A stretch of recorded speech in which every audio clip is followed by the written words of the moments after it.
We are here. Hello, welcome to my cake kitchen. Let's try and fix this quickly, shall we? Okay, bear with me. What's happened, Glad? Let me just get you on my secondary screen. It just makes it easy to talk to you.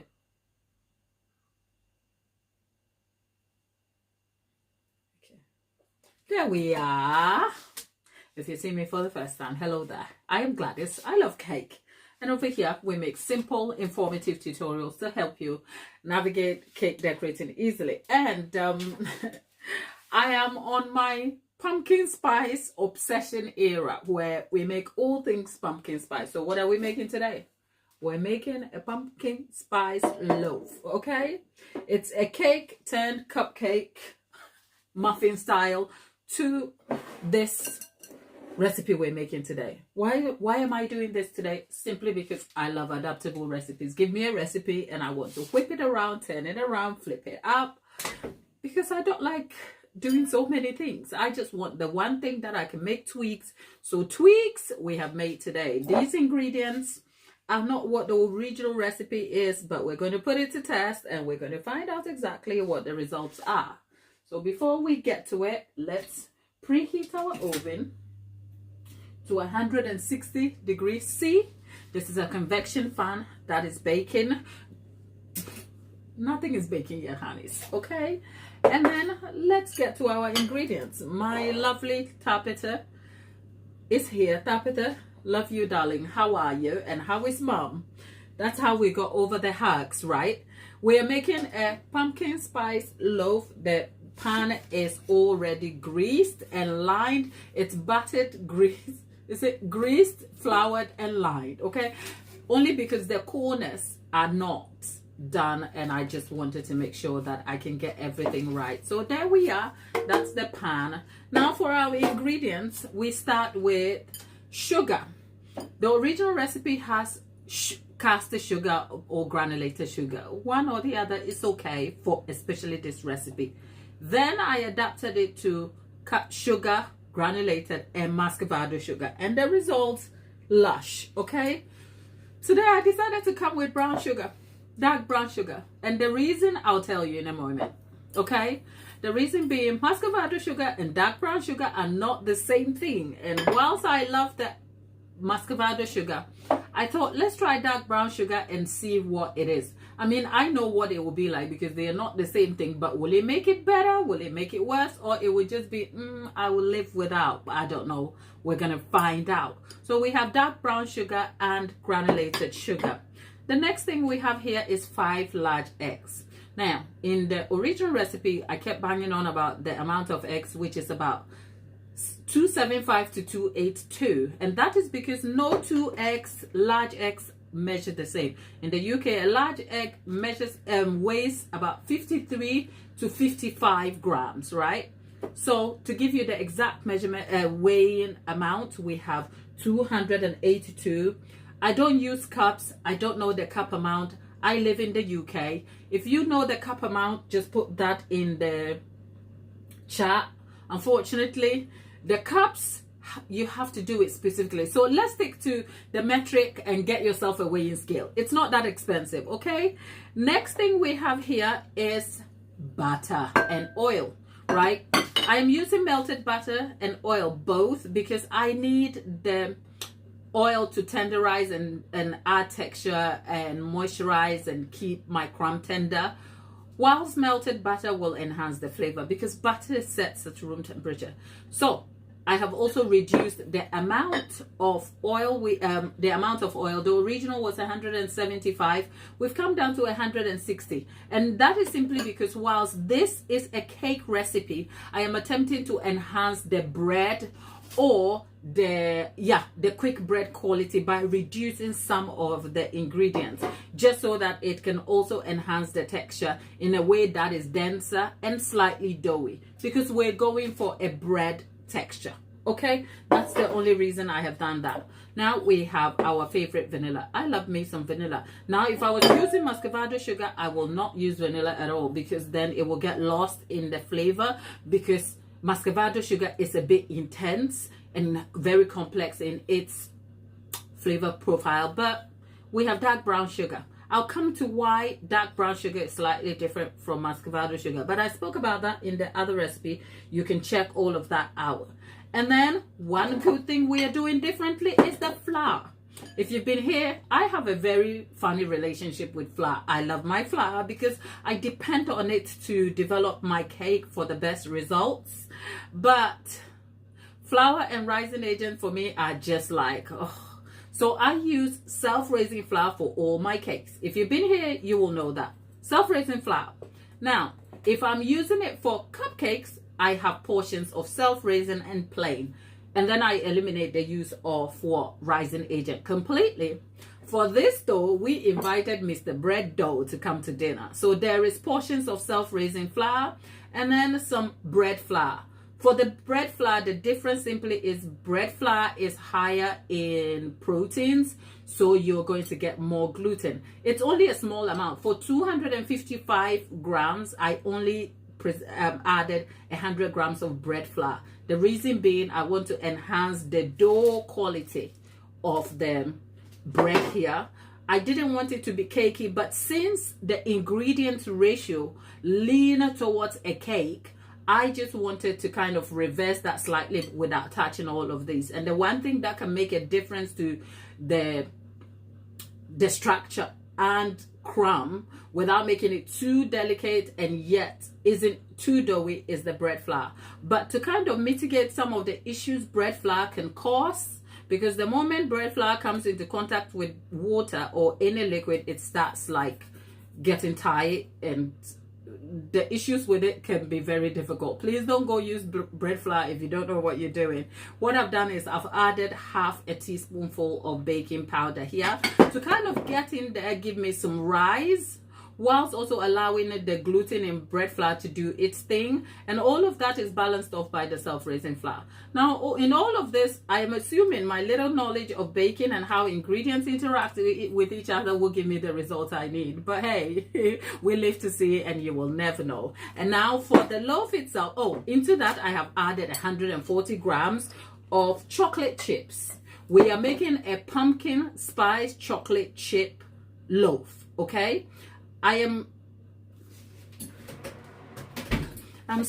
slightly unsure whether I want to say a bread, because when you say banana loaf or banana bread, they're two different things. Because a banana bread is like a bread, if you like, because of the ingredients there. There's low amounts of fat, the flour and sugar, the sugar ratio is low, liquid ingredients is high, and then you have high amount of flour. So that's sort of a muffin that is turned into the shape of a bread, if you like, not the kneading type of bread.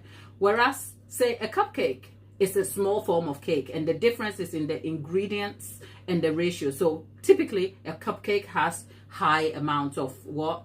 Sugar and fat and all of that, the balance of it, I mean. So I'm just a little bit reluctant to say it's a bread, because intuitively, the ingredients lend towards a cake. So we are deriving a loaf only for the fact that it's coming into a cake, a loaf pan. Okay, so it's essentially a sort of what am I doing? It's essentially a cake derived in a loaf pan, but bringing some qualities of a bread. That's all.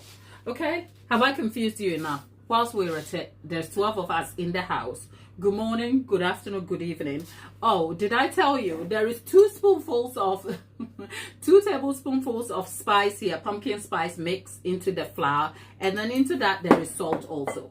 But hopefully I can put all of that in the description box later. I know Tabitha is probably saying something. Let's see what Tabitha is saying.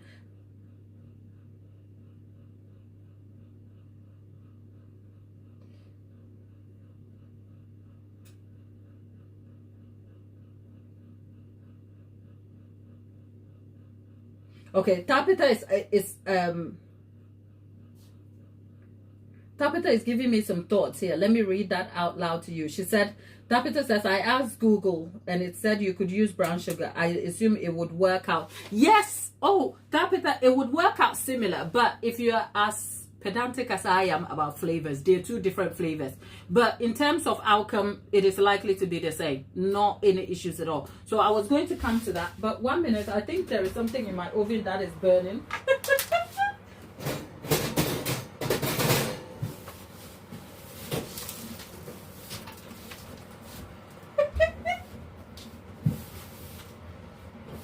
You know when you put stuff in your oven and then you check it and you're like, oh, stuff have please people, just ignore me. Let me get these out. I had crumbs at the bottom of the oven from a bake. And I have to sweep those over. Okay, let's okay, that's done. Okay, so yeah, in place of muscovado sugar, you can use dark brown sugar. The results in terms of texture and appearance is the same. There's a striking difference. I can't speak. There's a striking difference in flavor because muscovado sugar is almost like unrefined sugar. So it retains some of the natural qualities and flavor of sugar in its raw form, whereas dark brown sugar is the sugar that has been refined completely, which is what you see as granulated sugar, if you like. And then you go back in and then they use the residue of the sugar product, which is molasses, to mix it back into brown, which is why you can make your own dark brown sugar at home. Does that make sense? So in terms of flavor, so it's like instead of trying to fake a dark brown sugar with the byproducts that is innately kept in the sugar, which is what makes muscovado sugar, why don't I just go for muscovado sugar? But we all don't like food the same way, and our taste preferences and choices are completely different from one thing to the other, and I completely understand that. So I kind of get, people may not like the intensity and complexity that comes with what muscovado sugar, because it is a bit intense, but it is intense in a good way, at least for me, if you like. But you only have to use a little bit and it overwhelms everything. So it brings, it packs a lot of punch in the cakes we've already made. It sort of gives you a sticky toffee, depending on the recipe, by the way. It kind of gives you a sticky toffee outcome, and it is just so good. But one thing is not straight for the other when it comes to sugar. For instance, you can't go swapping caster sugar or granulated sugar for dark brown sugar. Whilst they're both sugar and they will do slightly the same job, in terms of flavor and texture, they do affect things differently. And I've said it here before. First of all, sugar as an ingredient is what you call a wet ingredient, even though it looks like a dry ingredient. Sugar scientifically is a wet ingredient because of its moisture enhancing properties. So it's a wet ingredient. And then in terms of flavor, it is, I won't say it's bland because it's supposed to be sweet, but in terms of like determining flavor profile and complexity, it is very plain, as in finely processed sugar like granulated sugar. It is deemed very plain and simple, if you like. So dark brown sugar, muscovado sugar, and the variations of whether light or dark to the darker versions of the sugar and how unprocessed they are in terms of particles present different sort of result for your cake in terms of structure, flavor, and crumb integrity. I hope that kind of makes sense. We are back in baking class again. Tatiana, what are we baking? We are baking a pumpkin spice loaf, right? And I think I only have half of the pumpkin puree to be done with this, and then I will save, I think we only have one more hurrah, which is your cheesecake. I have some plans, okay? I want to make a pumpkin spice biscoff cheesecake. I have dreams, but we'll see. Tatiana, that is for you. How are you though? Yeah, so I am really excited. And then by the time we get all the cake done, finished, instead of filling it up with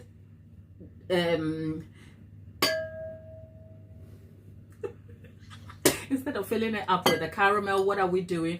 We are drizzling dark chocolate caramel ganache on it. It's essentially caramel sauce with dark chocolate that has been melted together. We're just going to sprinkle it on it. So you know what, I am excited to see how this is all going to work out. So let's not waste our time. Let's get to it, my people. But anyway, all of you in the chat, how are you? There is 24 of you, 24 people. Where have you all come from? There are a few that I know where they've come from, like your Tapita and your Tatianas and your Lollipop and everybody else in between. Okay, but if you think you're new here, because you know what, your sister has been lurking at TikTok for good reason. Okay, because I'm like, let's just go and spread the word, because I live here. This is my home, but I can visit my neighbors and just shout a little bit and come back home. So I've been shouting at TikTok, and I know a few of them probably made their way here because the analytics is showing up on TikTok. Let's get the bowl. So if you're new here, hello. Tapita says, Gladys, I have a thought on bread flour. Go back and read it. Oh, okay, let's have a look.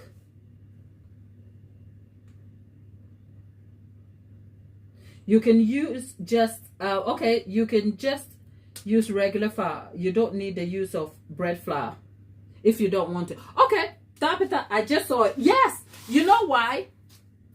Tapita, I think I saw it. So Tapita, for those of you who are just joining us in, we were talking about flour, and the flour I have here is self-raising flour, right? Yes, Tapita, I get you. I could have simply gone for plain flour too if I really wanted. The only reason I had bread flour is because I want to up the ante on the rising agent. You know why? Because I'm using self-raising flour, which over here in the UK comes optimized with the rising agent already. But the amount that goes in, I can't control. I know it yields me a good cake, but I also wanted some texture to the crumb. And if I only added all-purpose flour, the crumb I'm looking for, I know I will not get. You know why I know that? Because that's the same recipe I used for the muffin. Okay, so the muffins yesterday were just regular muffins. If you think about the texture of muffins, and I thought I want something a little tighter that is almost like edging close to bread, but not bread. Because bread, oh, the irony of having bread here. I have sweet bread here that is very bready, okay? And all the recipes here, all the recipe ingredients lean towards cake. Most importantly, there is quite a high amount of oil here, right? As in fat. I have about 190. And what fat does in terms of gluten development is it interferes with the gluten strands, helping to give you a tender cake, right? So because I have all the ingredients optimized for a cake, I just thought by employing a bread flour, it would interfere with things and give me a sort of sticky and denser crumb compared to if I used self-raising flour. So this is more my thing than it is really a thing, if you like. But the good thing is that the recipe is adaptable, which is why I am even trying it, so that I can tell you what you can swap around if you choose to. But if you scrapped everything I had just said, if you go back and just use self-raising flour and everything else like the original recipe, you're good. You'll get the same result and it's fine. Okay? I see Steph in the chat. Steph, how are you? Great to have you back, darlings. We are making our pumpkin spice loaf, chocolate chip pumpkin spice loaf, people. Okay, so let's start here. Let's start with the eggs, okay? Because the eggs can be, you know what, whilst we're at it, I am a little bit disappointed with my glass plates. I remember unveiling them here one of these days. They're all broken now. That has nothing to do with me. So in a bowl goes in our eggs. We are going to twist the eggs a little bit because I am also looking to get like a very sticky and bread-like crumb. I don't want to whip too much air into this. So the hand mixer that we've used is now gone. So we are adding our sugar. which we are mixing together.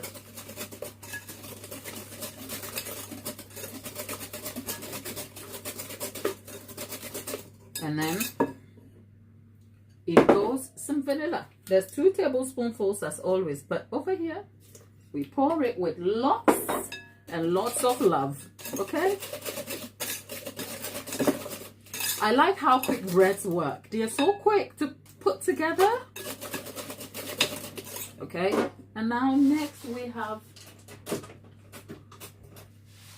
the oil and butter.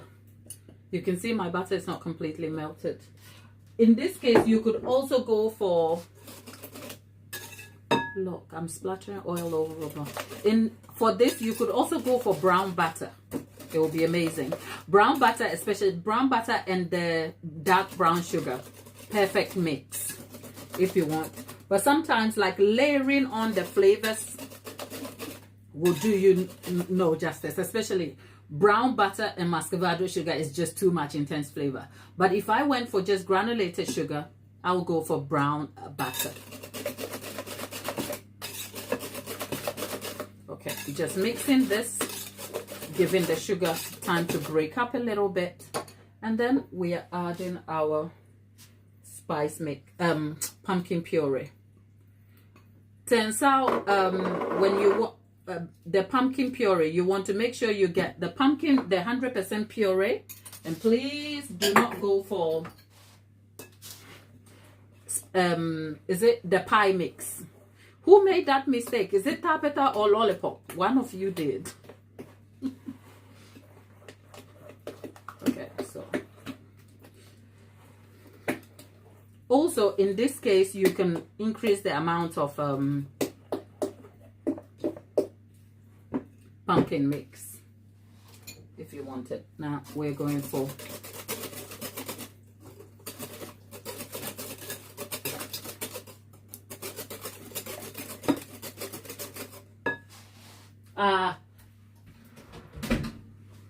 right, so it was Tapeta who almost did, and then her mom was able to kind of save the day and stop her from throwing money to the wind, right? Okay, there we are. And then whilst we're at it, now let's bring in our dry ingredients. Now, you know, one silly thing I should have done, one thing I shouldn't have done that I have done, I put the chocolate chips in there. If I'm not careful, they will sink, but hey, it will work. They are in the flour after all, so hopefully we'll get everything in there. But anyway, happy Wednesday whilst we're still trying to get our mix into bake. How is everybody? How are you all feeling? Thank you for yesterday, okay? Yesterday, you know what? I wasn't completely worried, but it was something that was present on my mind. The subject of the poorly family members and their relationships and everything else in between. So it was something that was so present, and I was distracted and I didn't want to pretend. So thank you for being here with me yesterday. But I told you we are back to serious baking today. And did I tell you I raised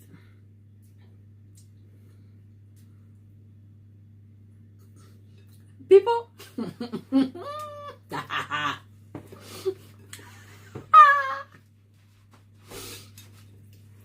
I tell you, the hallmark of any recipe is if you feel like you can put a spoon in the mix and start eating, you know you're gonna have a good result. That's all.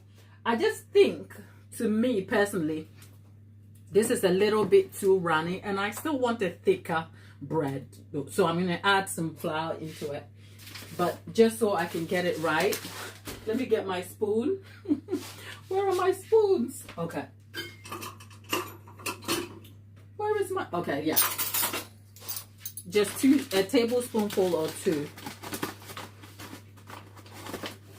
Tapeta. It tastes like Christmas with my best presents. Like that has been sent me just one tablespoonful, right? It doesn't just taste like Christmas. It tastes like, you know what? Christmas is not Christmas when you don't get what you want. Okay? It's not. This tastes like Christmas, and then all the presents I want has been purchased, and I'm all happy. That's all. We are done. Okay.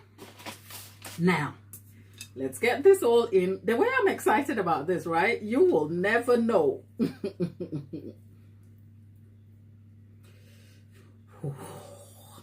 I just want to put a spoon in it.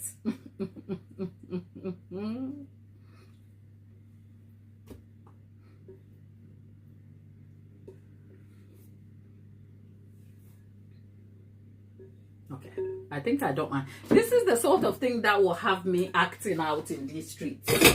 Okay?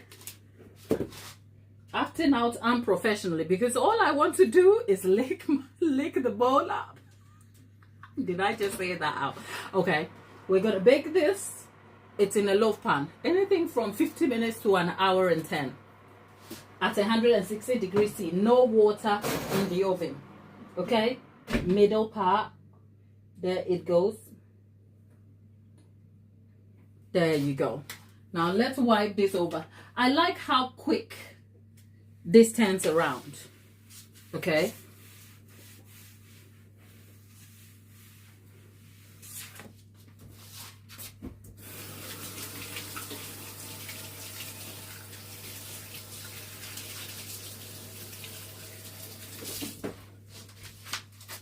What's the time? Let's look at the time. So it's 2:33. So we are here for a whole hour because we'll give it a maximum of an hour.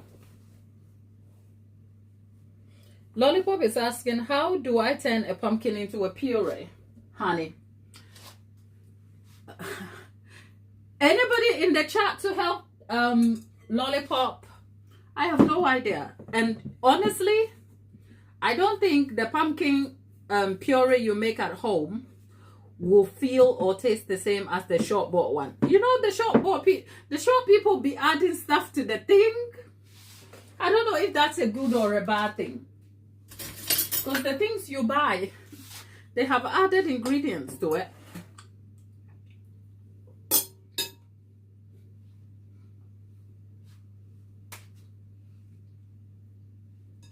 When I tell you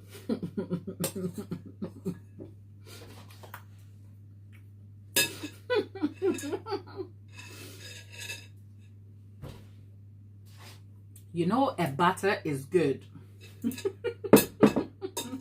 when you forget there's fresh eggs in here.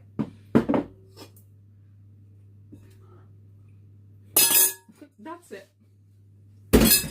Let's go wash it.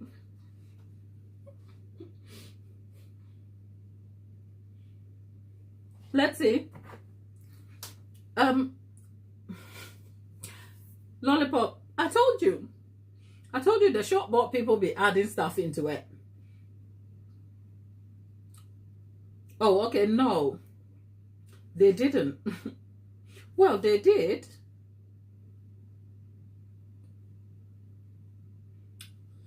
There's nutritional information here, sugars and whatever. Oh, okay, the ingredient is pumpkin. Okay, so turns out what I was reading here was the pumpkin pie recipe. And I saw eggs, and first I was looking at something, I was like, is this all in it? No, it's 100%.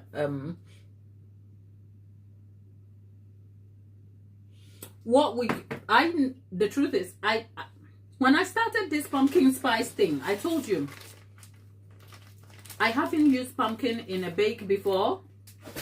I think my African sense sort of thinks of pumpkin as related to Halloween. And we don't do Halloween very well. Please. I am Ghanaian. Okay? We don't do Halloween. If you know any Ghanaian, ask them. Because you grow up being conditioned to believe that. Why are you inviting spirits to your house? 1 second.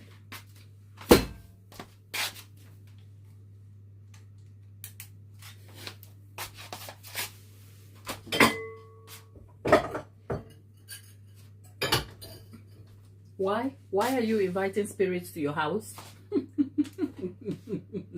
Doing all this Halloween stuff.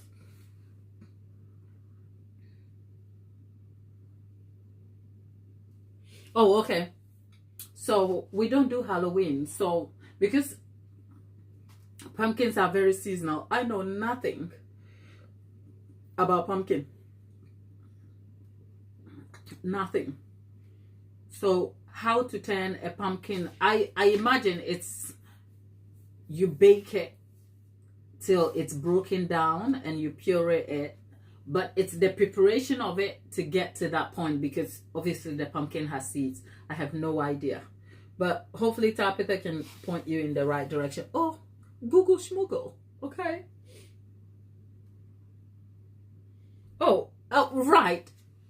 Please feel free, inform me about Halloween. I know nothing about. Look, like I said, my African spirit hasn't welcomed Halloween, so it's not anything that has registered. Look, I don't have any strong feelings against it. Any reason to not participate in looking like a skeleton is a good day for me, okay? But I have a young son who cares about Halloween, and his father lives vicariously through him. So if you saw them too on Halloween night, you will call me a hypocrite, because they go to town looking like what they need to look like. Boy is all decked out, dad is living through him, and they're all out in these streets. And because of him, I have to give cakes to the neighbors' kids and that. So whilst I don't participate actively in it as being an active part of the joy of it, I'm not anti Halloween, okay? I'm not. Like, I will still be here watching and just in wonder. Like, why?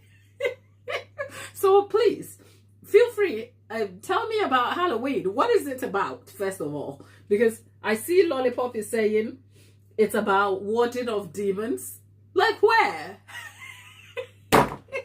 So please, let's make it a Halloween education session and convince me, whilst maybe this time I should be part of the Halloween celebration. You never know. I might just.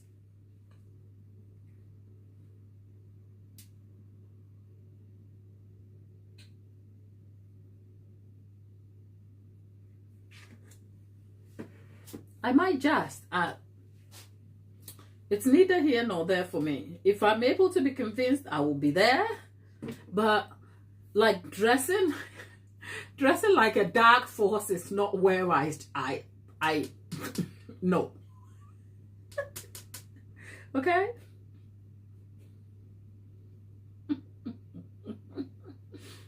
Let's see.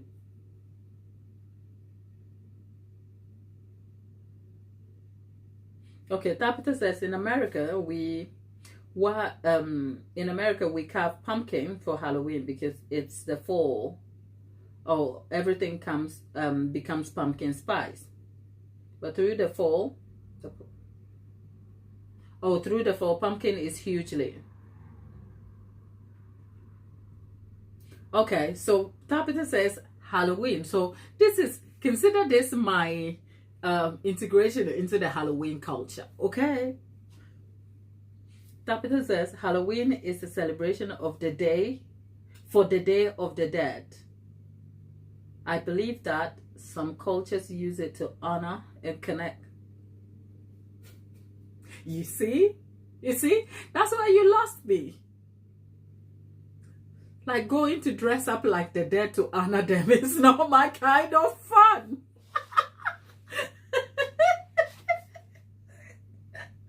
Right? I believe that Lollipop, pumpkins were just in America and easier, and in the season, so it changes. Turnips are still used sometimes, but they're harder to carve. Okay, so pumpkins and turnips are the sort of elements of Halloween, is it? Well, you learn some. Mama Bear is Naomi. Naomi is back. Naomi, come tell us. It says, hello there, darling. Welcome to the chat. How are you, Mama Bear? Mama Bear, you have us pull it. You literally showed up, and we're talking Halloween. Okay, someone is home. Oh, okay. Oh, you're not so well, darling. Right, that's honest. Thank you for sharing that. Do you mind telling us? Hello. Yes. You okay? Yes, thank you. And you? Yeah, I'm good. You're early. About a few minutes. Normally you're here like 10 to. Oh, Yeah, I'm early by 3 or 4. Do you know what? I was halfway down the queue today instead of at the back. So. That's good. Good to see you. Yep. You too. Oh, Mama Bear needs our prayers. Okay. What's happening? No, it's okay. it's friend in the chat. Mama Okay. Bear. Well, we're gonna walk again, so I'm gonna get changed and head out in a few minutes. Oh, you have an infection. Oh my goodness, darling. Okay. Are you in hospital or you're home? Not that it makes a difference.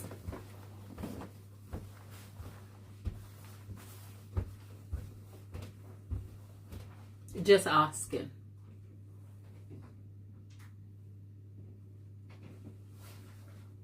You are still home. Oh, our prayers are with you.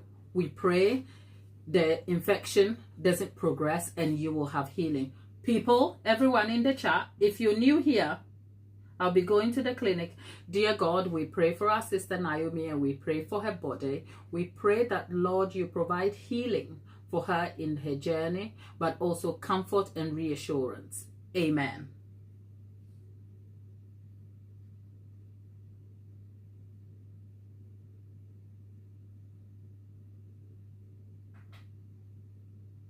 Right. So whilst we're on the subject, people, if you're new here, hello there. Great to have you. If you're sitting on the sidelines watching and wondering what's happening, we are baking a cake. Okay, it's a loaf. It's in there. But whilst we're a baking channel, we are friends primarily. Okay, we bake, but we are also friends. And now and again, we invite you to come to the table. And you're having a bad day, you come and share that with us. And then we can hold you in prayer and in our thoughts and support you. I recognize that whilst this wasn't the initial intention for starting the channel, I have come to the understanding that the privilege of holding a community where people can feel a trusted and safe space to come and be open is actually a blessing. So whilst we're discussing Halloween, let's save a thought for our dear friend Naomi, who has an infection. Naomi did reach out to me, and yes, she has some struggles here and there, and she really could do with a prayer today. So remember Naomi in your prayers and be very thoughtful. Naomi, we've shared the prayer for you. You're in my prayers. I'll be in touch, but I trust that the Lord has got this. Okay? Keep faith and all the best.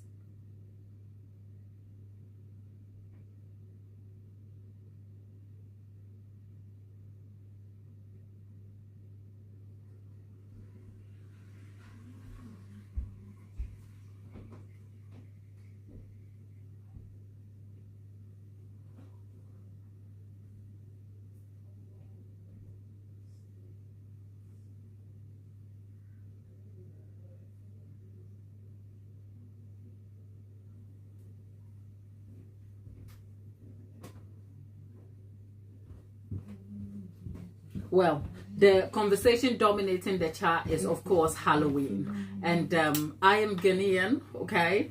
And my Ghanaian spirit is conditioned to not welcome Halloween in any sense. Only because I think, probably due to misinformation or lack of understanding, I've been made to believe that Halloween is for the paranormal activity that I should have no business interacting with. But I've been open about that, and I've invited you guys to share with me, or at least educate me on the spirit of Halloween. And I'm learning something new. Tapita tells me it's a season to remember the dead, and Halloween, the day of Halloween, is the day something for the dead. And I'm like, that's where she lost me, because look, when you die, I think about you. My dad passed, okay? I think about him. Look, the subject is a little bit tricky for me, and I'm typically one of those people who just gets nervous talking about sad things, especially things that I am not comfortable with. So don't misinterpret my smile for talking about something so heavy and being so giddy. I'm not happy. It's just uncomfortable because I don't know anything about Halloween, and yet I hand candies and cakes to the kids because my kid enjoys Halloween with his daddy, and there's nothing I can do about that. So we're having the conversation. My dad passed. Look, you died. May God be with you. I am not putting up a party and dressing like a skeleton just for you. We are not about to do that over here, okay? But I am not against the other cultures that recognize that. So I'm just saying, even in my own house, there is a party that enjoys it and I'm not against it. And there's a party of one, which is me, who is like, you know what? As long as you don't make me wear a skeleton and some scary clothing, we are good over here, okay? That's just conversation that is dominant. Oh, okay. So I'm not alone. Naomi gets it. She's like, we grew up. You know, if you come from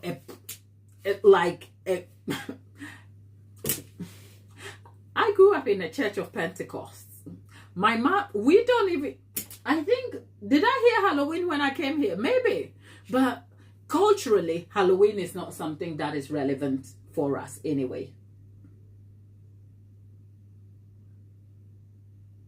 Okay, so you see, you are my people. I'm not alone out here. Now I don't feel like the weirdo out here in this street. Naomi gets it. Steph gets it. Steph says, I know nothing about Halloween. Steph doesn't decorate. Steph is seasons. Steph doesn't decorate. She doesn't watch scary movies. Look, you cannot pay me to watch scary movies. Like, why? I cannot even watch a football match.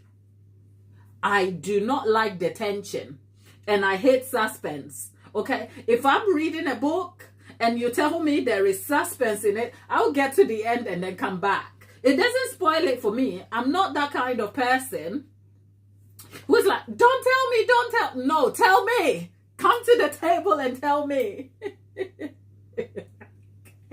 So I'm tipping. I don't mind. I will.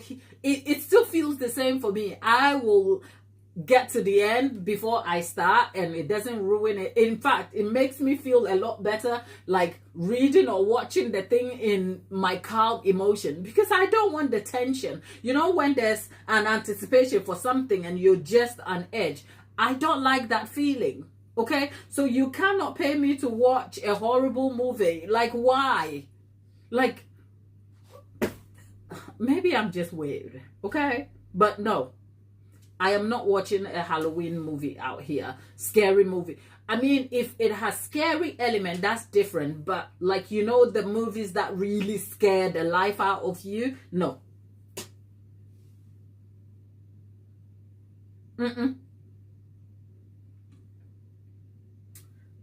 Let's see. Tabitha says, as far as Halloween at my house, I let my kid go out, but I pass out candy. Yep. I don't decorate or any of that. I don't even dress if my kid wants a costume. Yep. You know what? Thank you. Now I can just take a seat and feel like I'm in good company. Because that is me. Like, I kind of feel like sometimes as parents, right? Even the things that we are against, we have to make a judgment on how that is perceived from a child's point of view. Now, ideally, as an African, because Halloween is not like culturally,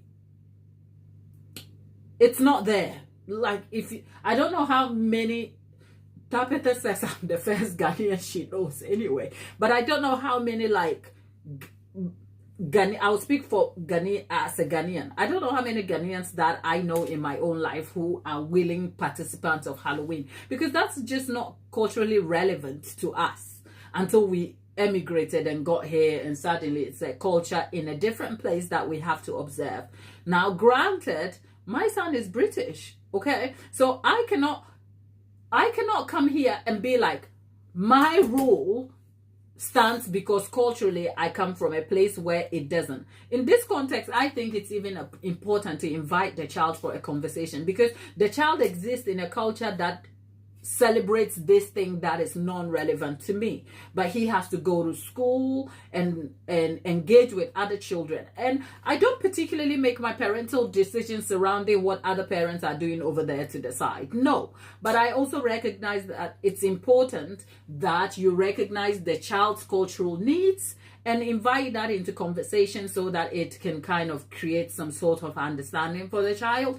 So I had to make a judgment on the bigger picture, that because he doesn't have like the same understanding of Halloween past he just wants to have fun dressing up and eating candy, what could hurt about that? The worst that can hurt is that whatever spirit he's inviting, I'll be over here praying, okay? That's what will happen. But he doesn't go to is it trick or treat? What is it? I'm out here showing myself, aren't I? For a very long time I didn't know it was trick. Is it trick or treat? Okay, that's how bad I am. Okay, so my point is, we don't allow him to go getting candy from places he shouldn't be. In fact, like I said, his dad celebrates Halloween with him and lives vicariously through him. Okay, so dad is dressed up like and the kid is dressed and they're out here having fun. There's nothing wrong with that, and whatever thing they're doing over there, they will be safe. And if I have things that are strongly against it, I'll pray, and that's the end. Okay, once a year I am not trying to invite contention in my household, that's all.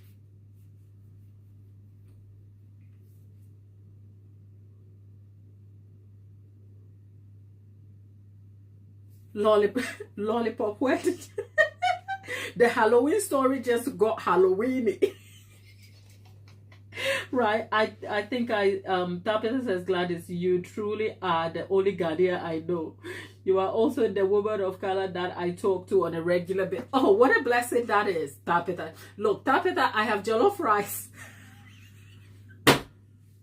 I told you I'll be making you jollof rice on the channel. Except that, let me tell you, can I tell you honestly what is stolen? My pots are just like, my pots are old. You know, I pride myself as keeping it real with you, but I think on this note, if you were coming to my house, I'll scrap all my cooking pots. I just don't want to put them on camera. That's why you haven't seen the jollof being cooked. And the next time you see the jollof being cooked, I swear you're going to see a nice pot. That's all. Okay? I love you, and I know you don't mind. But the moment the camera turns onto my pot, even if you watch the jollof video, eventually it won't just be you. It will be other people. And look, if there are...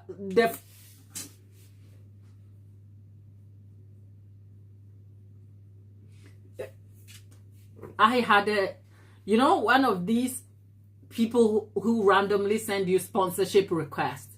I actually had a cookware brand try to give me a sponsorship, and I turned it down. What am I recommending cookware to you for? Just to get pots to cook you jollof? Like, really? No.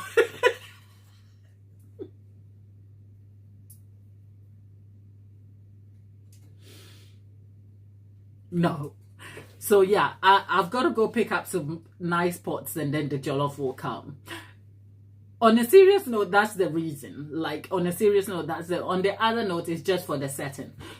I'm actually due a selection of cookware. Okay? Look, Mom, Naomi, we keep it real over here. Okay? I'm not...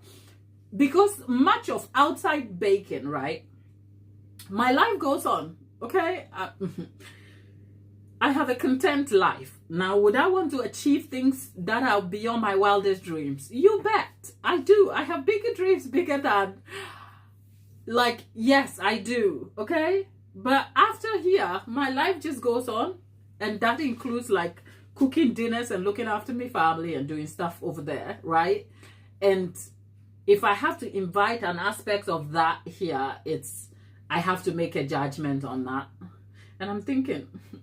Yeah, my pots are just, if you really cook in your house, you know your pots aren't always perfect. Okay, so tapita and lollipop. Angela says, what is your favorite thing to bake? Look, Angela, you caught me at the right time. I'm stuck with sticky pumpkin spice, anything with pumpkin spice, you have me, honey. Okay, but my favorite thing to bake, you know what, I am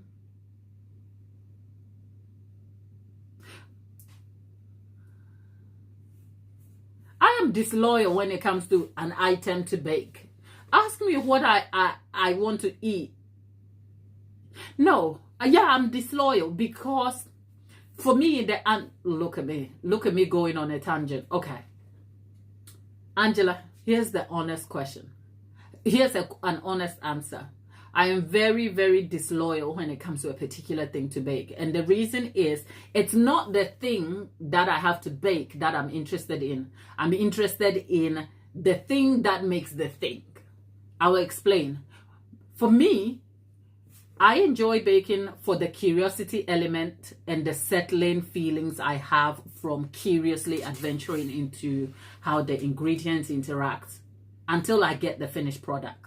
So for instance, if I told you I like to bake a red velvet cake, that couldn't be true, because a red velvet cake could be swapped for a chocolate cake, could be swapped for a pumpkin spice, could be swapped for a vanilla cake, and they all will be the same cake. Ultimately, I would hope to have a great tasting cake with certain qualities that will just outmatch how a cake tastes and feels. Now, what makes the red velvet cake or chocolate cake or any of the aforementioned cakes interesting for me is the baking process. I'm looking at the ingredient listing and curiously wondering why this is here and what I can swap to get to what I need to get, right? So my interest is set in the science and how the curiosity factor excites me to pursue that to the results that I derive. So for that reason, I don't have a particular thing. Throw me something that excites me and I'm in, like knee deep. Does that kind of make sense? Yeah.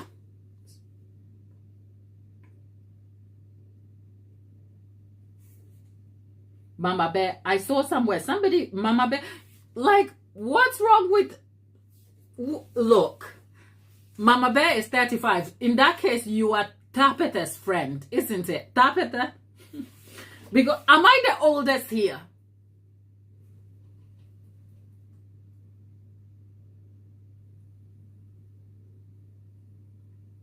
Remember when you Tapeta says, remember when we used to wish to be old someday? Yeah. Well, am I the oldest in the house? Look, people. No. Oh yes. Look, Nicola and Auntie Jackie. Yes. Okay. So Nicola and Auntie Jackie. Yes. Yes.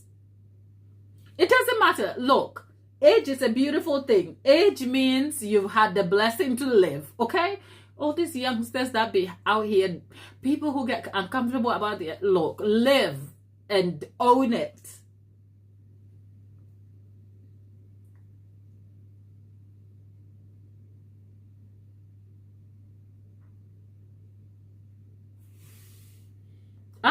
Look, I turn 40 next year. Do I look 40? I think if I told you that, oh, I don't think I look 40, that will be me tooting my own horn. So I'll leave you to make a judgment on that, okay?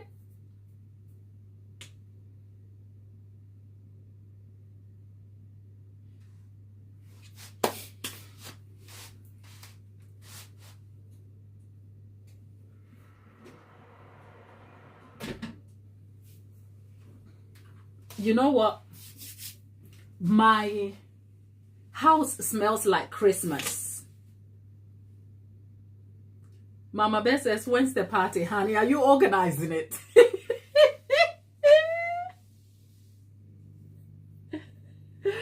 Are you organizing it? I think we will have the party here, okay? Because you know what? I don't think...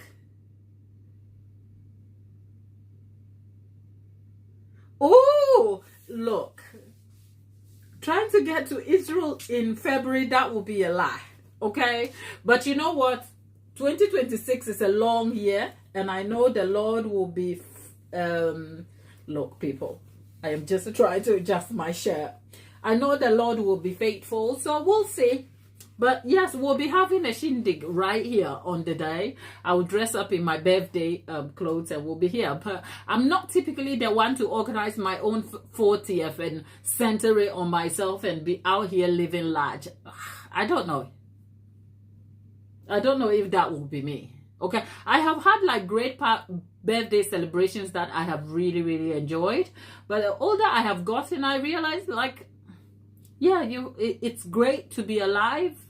But I don't know if at this point in my life, the priority is actually to go and invest money that I don't have, by the way, to go take photos and host a party and a dinner and feel like a princess. Look, I feel like a princess every day of my life. I am alive. Look, I thank God every day for this gift I have. I thank God every day. Look, at this point in my life, anything else is extra. And I say that from a place of just contentment and humility. Anything, like to be able to have a skill and to have all of you, a bunch of strangers out here, just invest your heart, your attention and your time to just be here and be supportive and to create what we have over here. Anything else? So when I turn 40, my hope is to wake up and be able to come back and do what I do and to give what I need to give and just keep it pushing. And yes, when the right time comes and we have to celebrate, we will. And I'm sure you will be here for it. I'm too broke to be doing anything for my 40th. Let's be clear. Okay? That's all. That should make you feel better. Okay?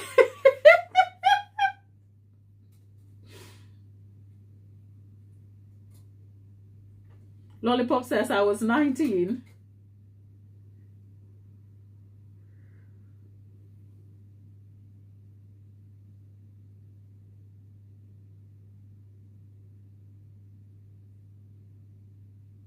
Angela says I've been making tres leches cake and my cake's deflating when I take them out of the oven. Do you have any advice for preventing a cake from the... Okay, Angela, let me take a seat and I'll answer you. Okay? Let me take a seat because we might just be here for a little while.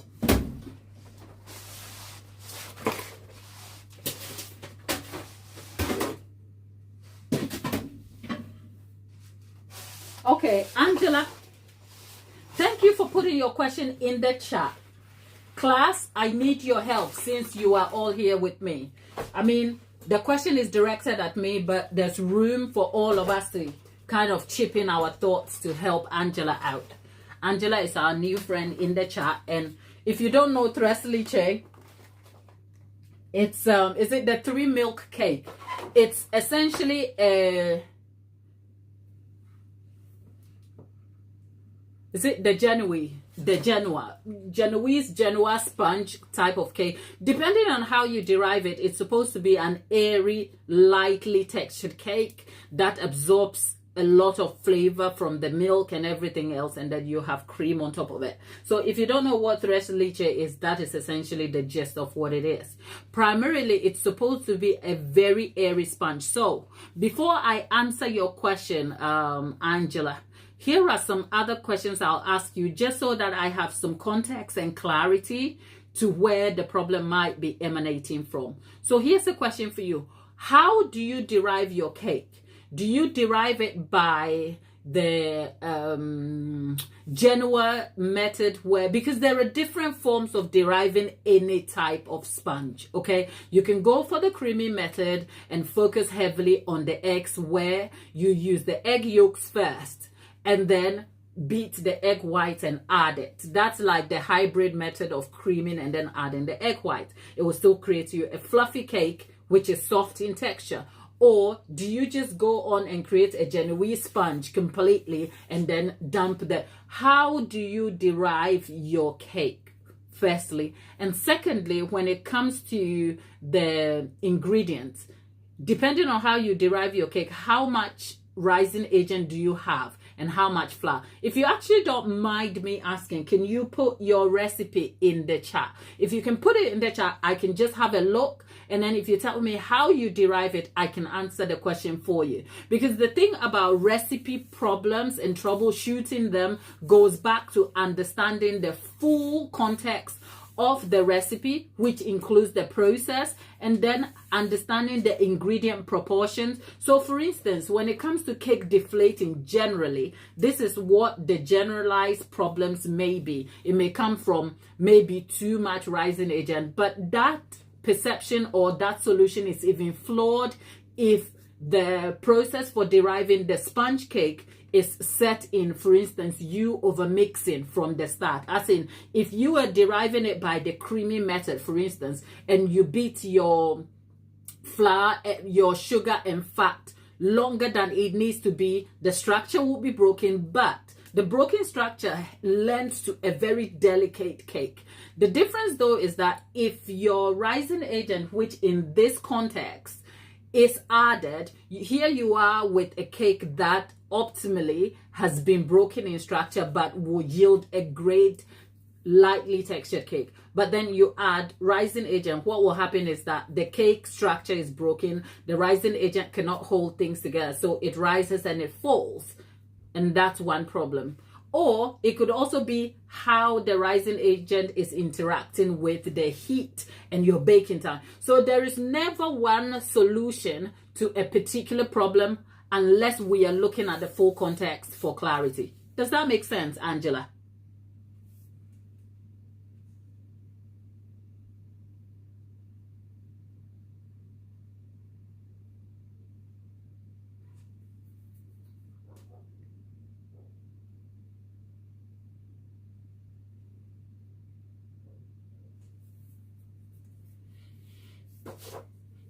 Whilst we're waiting for Angela's answer, I guess the conversation about age and Halloween and everything is gaining traction. So anyway, what are we all doing for Halloween? I have no plans. I have a packet of sweets, as in a tub of sweets that that was gifted to me, and I've saved it for Halloween so that the kids can have it. And that's my contribution to Halloween. I cannot believe it's nearly Christmas. Okay, it's 15th today. We are less than 10, are we? 15th today. So we are less than 10 weeks away from Christmas, is it? Okay. I'm looking at your recipe, Angela. 1 teaspoon, 1 cup of flour, okay, 1.5 baking powder, 5 eggs, a cup of sugar, a cup of sugar divided, okay, a 1/4 cup of milk, okay, right. I'll tell you this just by looking at the ratios here. The eggs are a bit much here, 5, because 1 cup of flour. Somebody put in the chat the cup of flour in grams for me, the equivalents.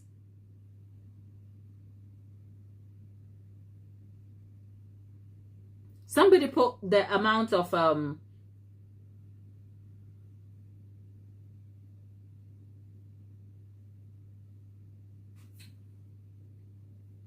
whilst on the subject, please stay with me. Can someone put in the chat how much a cup of flour and sugar weighs? I know a cup of flour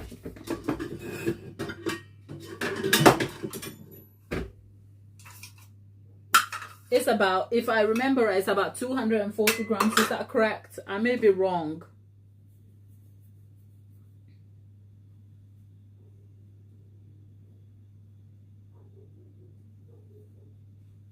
One second.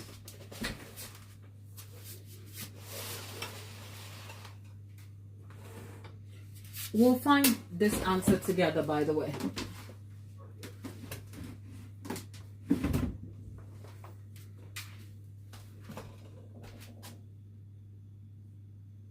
Okay, so it's about 120 to 125 grams. That is if you're measuring it right. And sugar is about 200, right?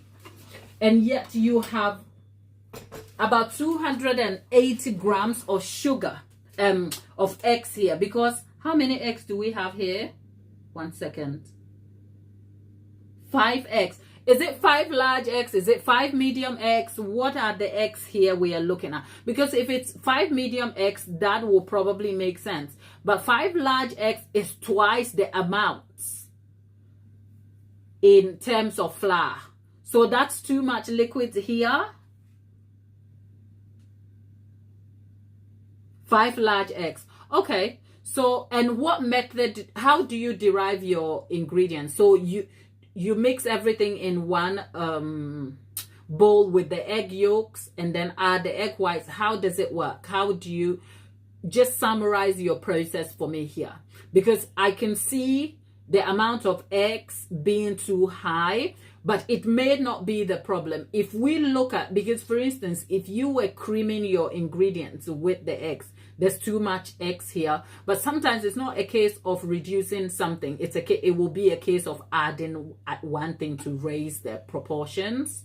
So how do you derive your, because there's also like the mixing method, one bowl mixing method where you add all your liquid ingredients like a quick bread like we did here, which is fine. But I just want to know your method too. I've seen the recipe. If you put your method here, I can help you kind of like answer that, okay? But I think we are likely going to find out a solution to this for you. And by the way, put in there also the baking time. So the muffins I baked, they are still here. I'm going to go give a lot away anyway. And whilst we're at it, let's have a look at it 24 hours later. So this is the bigger version we are creating today. This is what we're doing. So look at that crumb. Okay. Nothing dry here.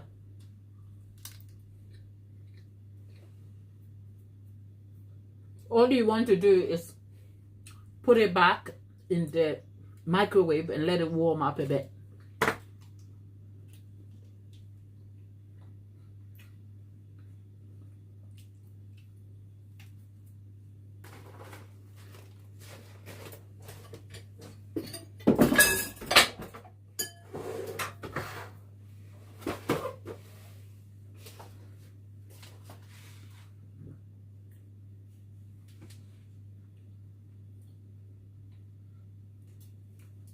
Look.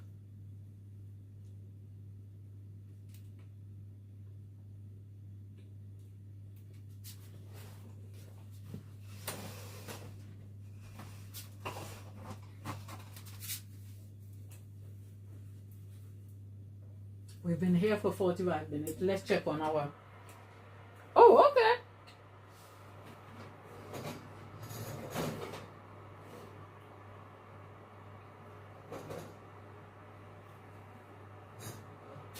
Okay.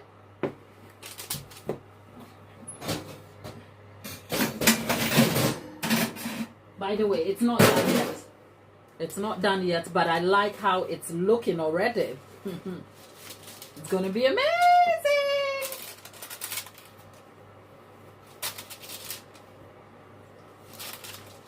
Can you see how excited I am?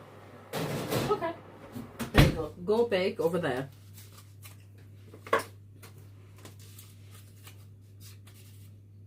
Okay, let me put this in the oven.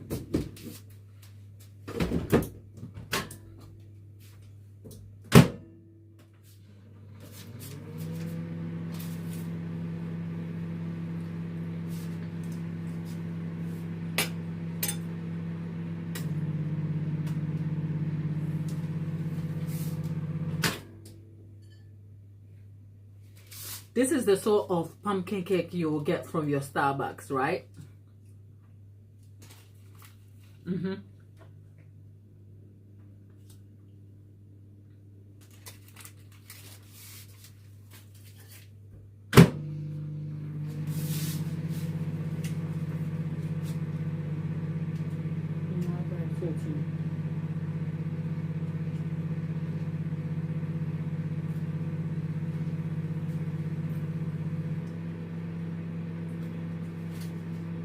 Okay. Okay.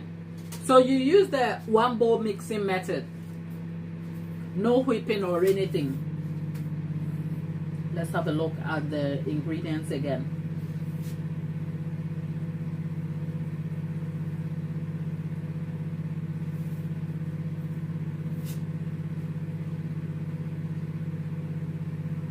Okay. There is, let's have a look at this tres leche. Baking powder, salt. Ooh! I've been distracted. Okay. It is burnt. Oh. Okay. Let's leave this over there for a minute.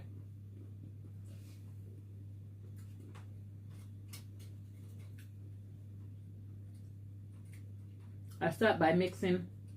So we are helping Angela solve her baking problem. And Angela is saying she makes tres leche cakes and it keeps deflating. And we're trying to help her solve the problem. Angela, how many times has this happened to you? Because I'm trying to establish what has happened before. So if you have had this recipe for a long time, has it always worked and then at some point it stopped working and the deflating started, or it has always been deflating since you've known it?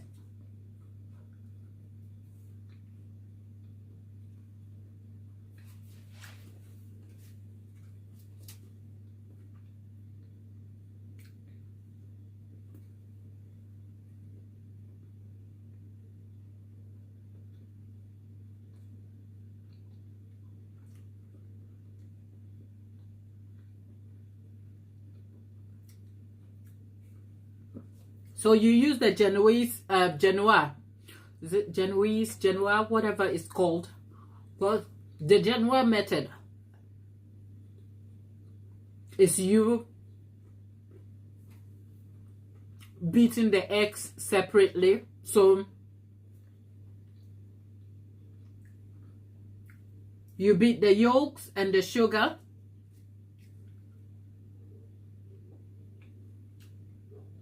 And beat till it's pale. And then you add the milk and vanilla. And you mix it with the dry ingredient without the whites. And then you whip the whites till stiff peaks. Okay, 1 second.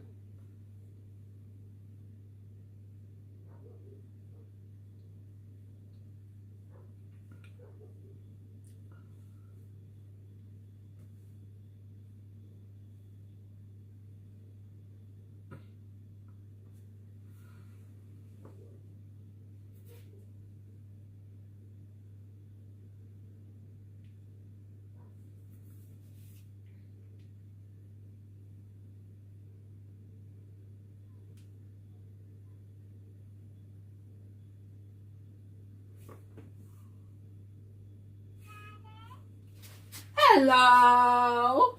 1 second. I've got to go say hi to the boss, Albert.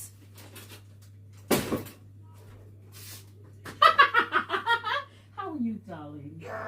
I know, because I can tell on your face you were so good, right?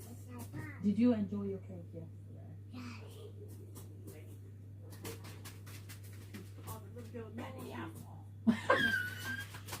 Daddy says no more cake. Maybe if you're good, Daddy will change his mind. Okay? Okay, you be good.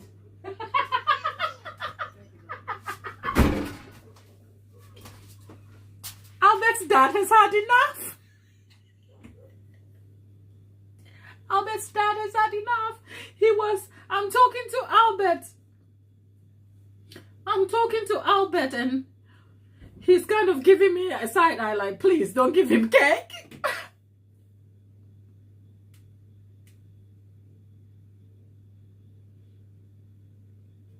1 second.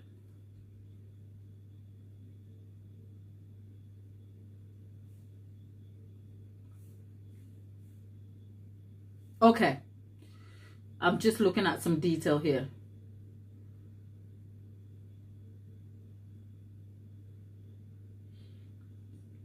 Okay. Right. With such cakes, right? Because the rise of a cake and the fall is all down to how the cake is aerated and how the structure holds. That's the basics of it.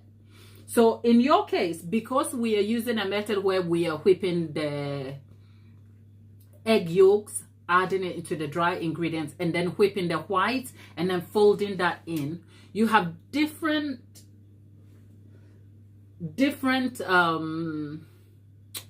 ways aeration is introduced to the structure of the cake, and it is hard to tell where at some point the mistake has happened.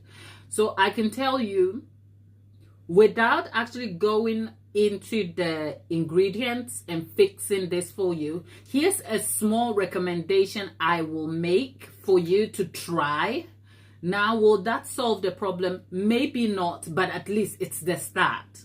I will say, for the amount of whipping that is happening already, reduce your baking powder by the half a tablespoonful. So you have a tablespoonful, a teaspoonful instead of the 1.5, because you are already like whipping. There's aeration in from the egg yolks. There's aeration from the egg whites already. And if you didn't have any rising agent, all of these should help aerate and keep the structure of the cake going. So I will make a small change by reducing the amount of rising agent, okay? And perhaps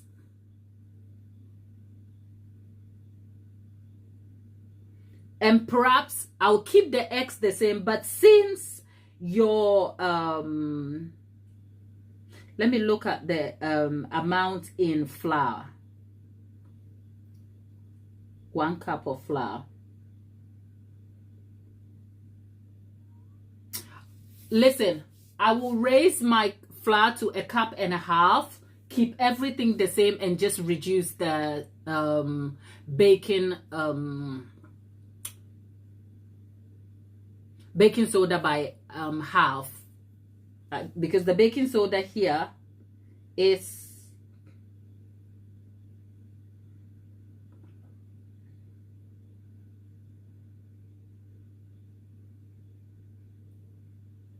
let's look at the baking soda.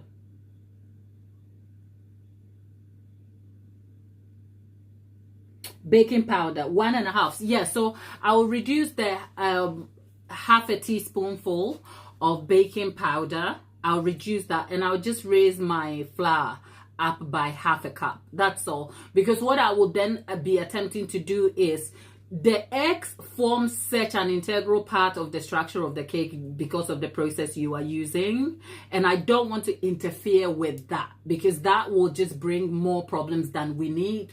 But reducing your baking, your rising agent, which is the baking powder here, what it is doing is it's just reducing the interactive amount of gases and interaction that will overrise your cake. A full tablespoonful should be enough to kind of keep things going for you anyway. So it's a small change that will not bring you adverse result, if you like. And then for the flour, raising your flour by 1/2 cup is still proportional to the amount of ingredients you have. You already have about 200 grams in sugar for 1 full cup of sugar. And then you have 5 eggs that are measuring or weighing over 270. So raising your flour from 125 to at least 180, if my calculation is right, is still directionally proportional to the amounts you need to get yourself a cake that is set in structure. Otherwise, anything else I do might just have adverse results. That worst case scenario, you end up with a cake that is not as light as you want. And then you can go back to the table and kind of rework this. But your ingredient doesn't have any oil at all. So gluten production is kind of different here. Because what oil? Because in some of these cakes, some people add a tiny bit of oil, because we are looking for the cake to look like the sort of sponge you use for a Swiss roll, if you like. And so you're looking for it to be able to absorb. So this is a typical sponge cake. You're looking for the sponge to be able to absorb the milk very well, which is why there is no oil in there. I understand that. But when you're trying to troubleshoot a problem like this, with the distance and the lack of understanding of the general problem, because cake fixes are not that straightforward to fix. You will probably have to start from one thing and try another. But sometimes the best solution is to try from the most minimal adverse results for yourself, which is if you reduce your baking powder by half a tablespoonful. So you go for 1 teaspoon. Why do I keep confusing teaspoon with tablespoonful? Like your quantity says 1.5. If you just took away the half and raised your flour, you are not ruining anything. Worst case scenario, you end up with a cake that is probably less lighter than you expect. And then you can go back to the drawing table. But if I told you to reduce the eggs whilst keeping the flour and everything, it's like it's going to mess with your ratios and everything else. And I don't want to do that. So that will be my recommendation. Go try that and come back and let's see what your results are. I hope it works out though. Good Vibes is back. Good Vibes. Did I tell you? Let's see. I checked the bread, people. Where's your my case? The bread is breading. Can you see? The bread, it is breading. Look. Okay? It is breading, but the middle is still a bit.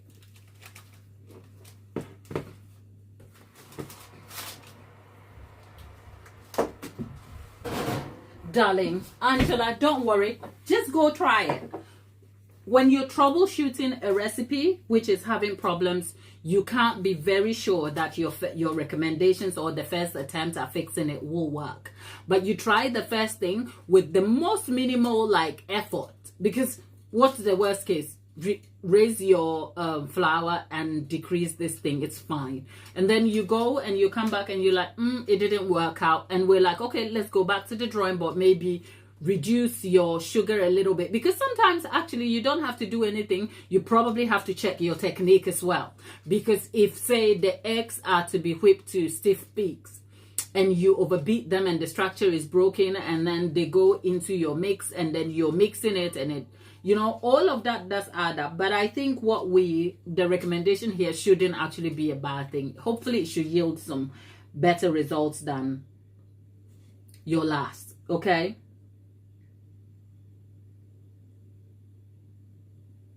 Oh, Tabitha, if this cake burned, I will cry. Okay? I will be out here crying with you people. Okay?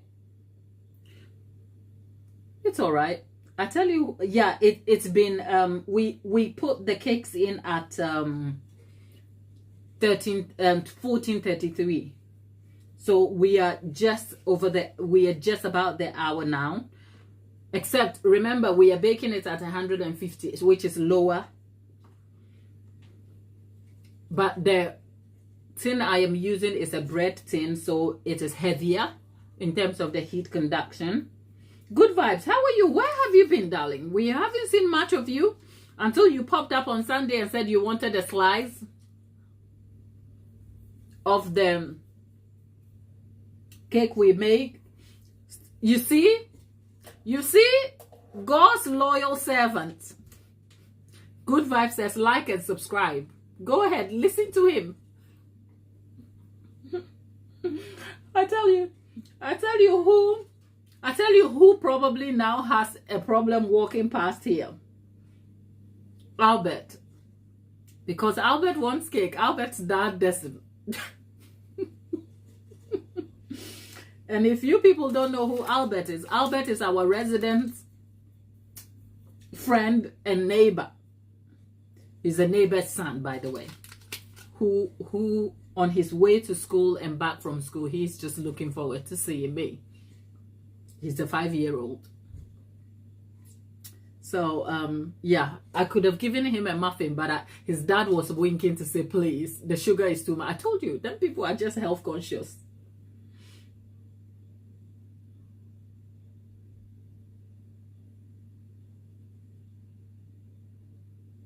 Good vibes, don't worry. We know you are not living, but we know life be lifing, okay? Whatever you're doing with family over there, we hope you are having a great time. It's always good to go back and, you know what, keep in touch with family and connect. And, you know, sometimes it's good to go sit in your grass, okay? And grass, your grass can be your family, okay? You go and you catch up with family. Look, when I'm hanging out with my family, you won't be seeing me. Half of the time when I'm out of here, you see, I tell you honestly, there are some things I have come to learn being on this platform that I never thought I would say out loud, okay? Growing up African, okay? I don't like to talk for African people because I only come from one country in Africa, okay? Growing up Ghanaian, here's what I never knew, okay? Now, call me belligerent or ignorant. I will tell you this out loud.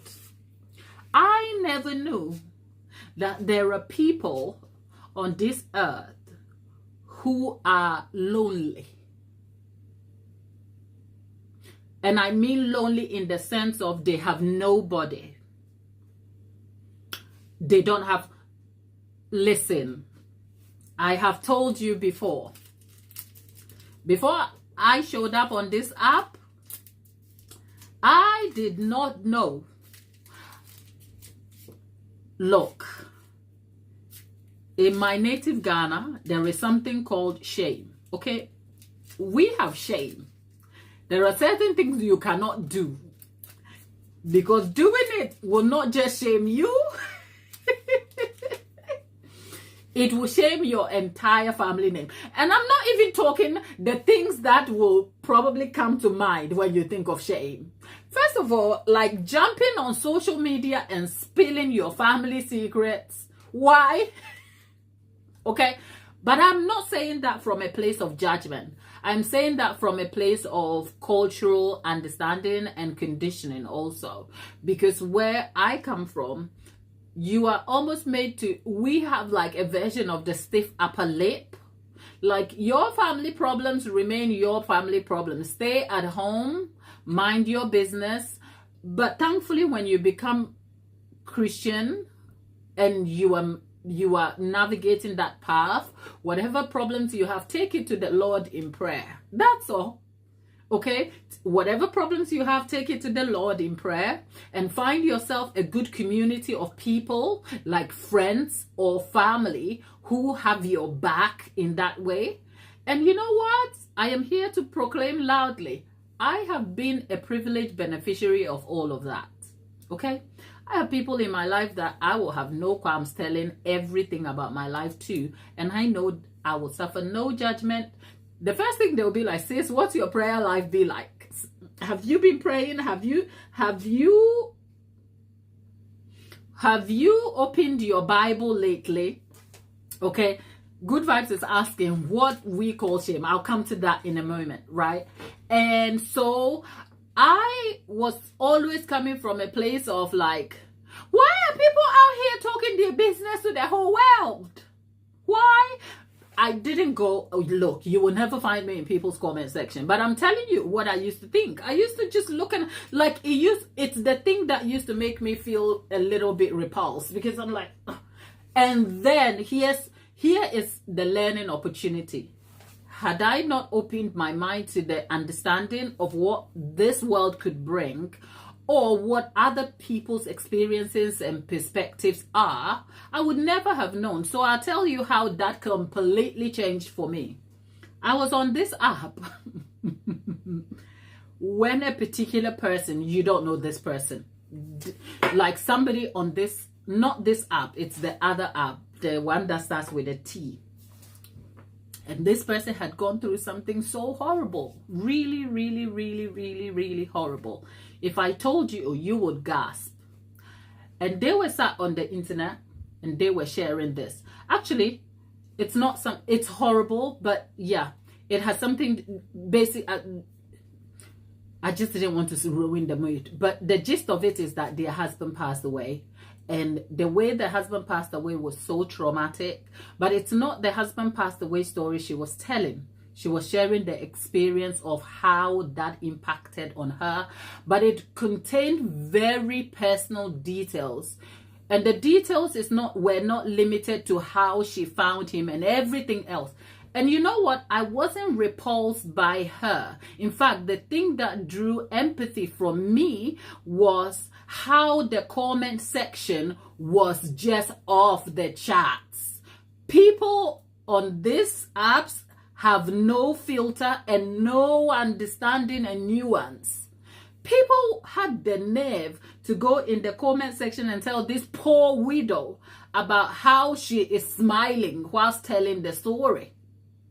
So you know what? I did something that I normally don't do. Because on this app, what happened was somebody left a very nasty comment. And she did this thing that some creators do. Like they respond directly to the comment. And when you watch the video, the comment is pinned on the top of the video. So she pinned the comment. And then she was then explaining it. And the thing that broke my heart into pieces and reframed my very limiting and myopic perspective was this. She said, I don't fancy sharing this, but I have to. And the simple reason she explained, she's like, I have nobody in my life to talk to. Nobody. I have no friends who understand what I've been through. In fact, the closest people I've known have deserted me because they avoid me, she said. And she said, even my own family don't know what to do.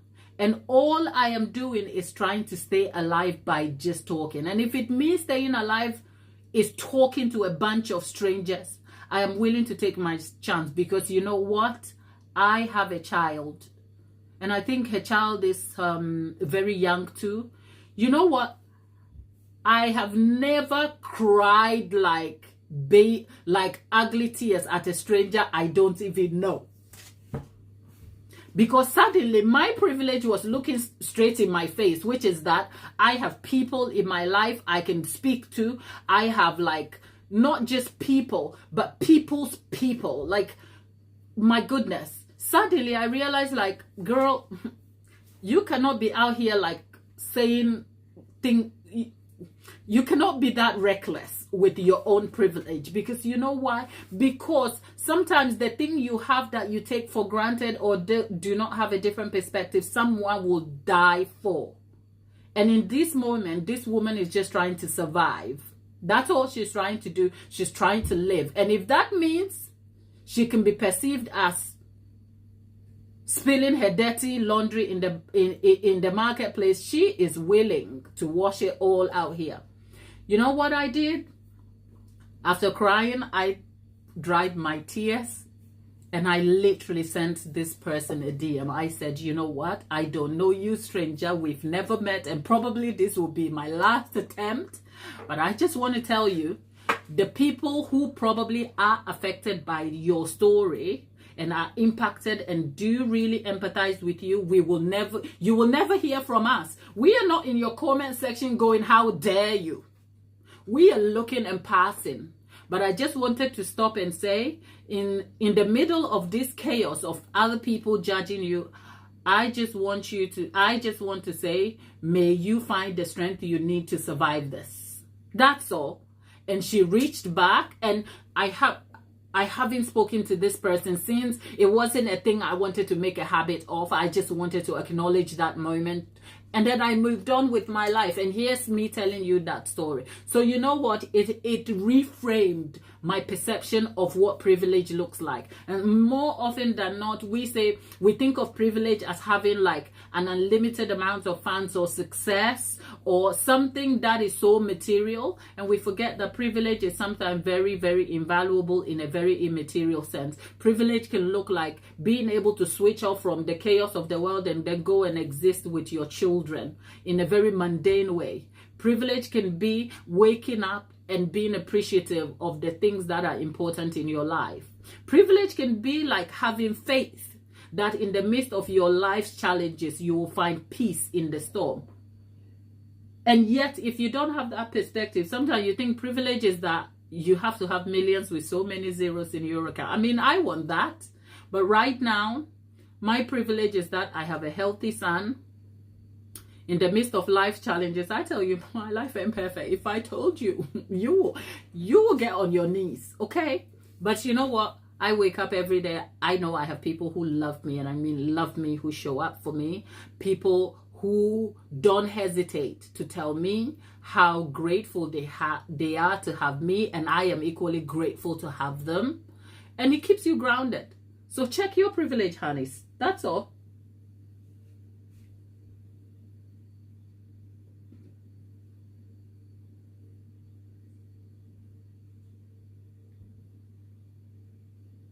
Lollipop, good vibes. You were asking what are the shapes. Lollipop literally told you it's nothing intense. In my culture, where I come from, you can't be out here talking about your washing your dirty laundry in public. But you know what? Like I said, I have since reframed, because people use the feeling of shame to perpetuate like horrible behavior too. Okay, so it goes both ways.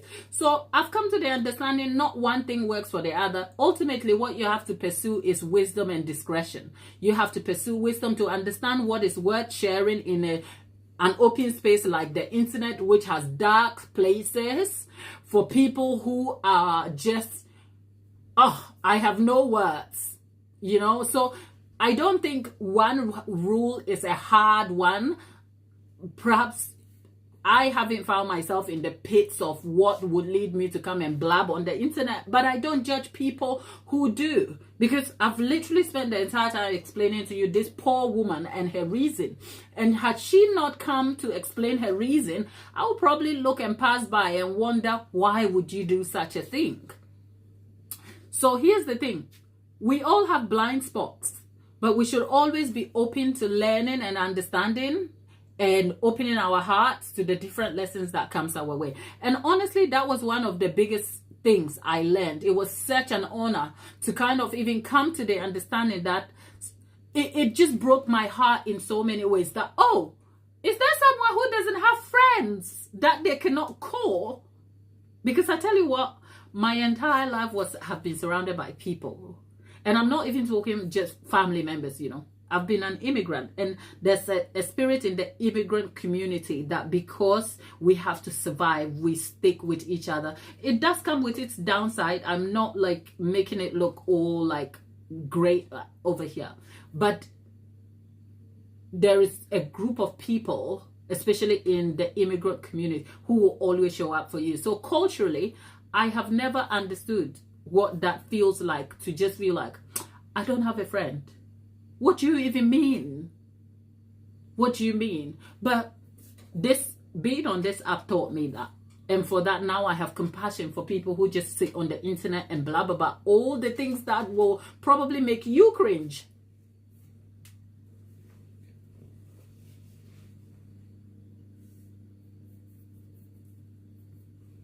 So I am just saying, I don't take this community we have here for granted at all. You know, it is so important to me, and I try to encourage you, because suddenly I recognize that whilst my value in the community may be set in something different, because my value in the community primarily started because I'm a cake maker and I wanted to teach you to make cakes. I came to realize that it was more than a community. I mean, we've held each other's hands over here, from Tapeta workplace drama where she quit in June, to Lollipop losing the family member, to Jackie sharing about the difficult relations she had a long time ago, to my own, like some of the issues I share here with you. Like, thank you for being here. That's all.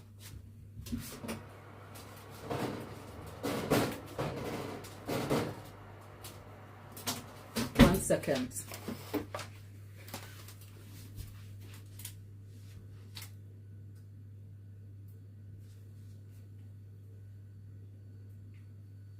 Well, let me get my shoes. The cake went in at, whose private number?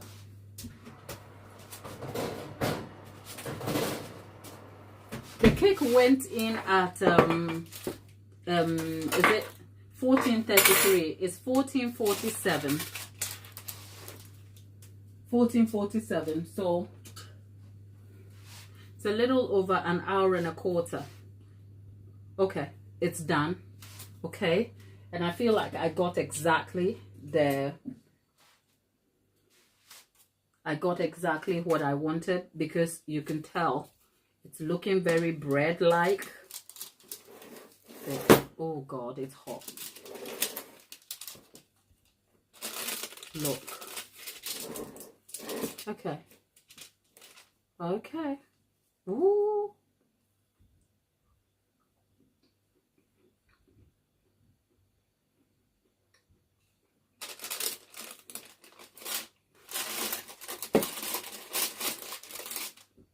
I kind of feel like I know a different side to this cake, which is that we could have just had muscavado sugar. By the way, we need to add the ganache in the middle, okay? We do. So what I'm going to do is poke some holes in here.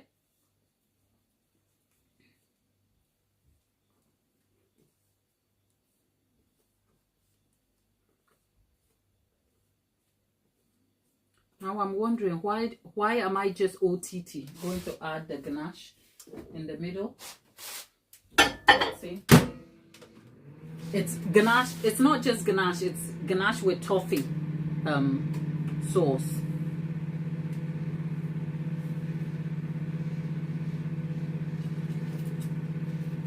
Look, poke some holes in here. Okay, somebody is about to be mad right now.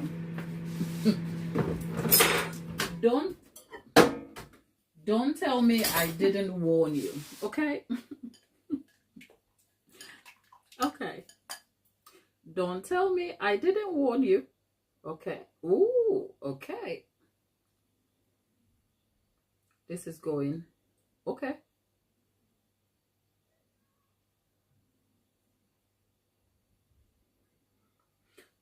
Now I'm feeling, why am I doing this over here? I should have gotten this on let me get the rack.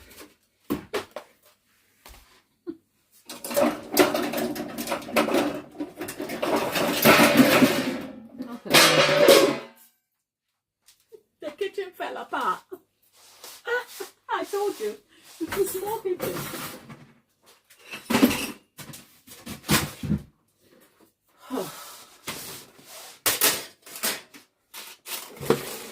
Okay. All right.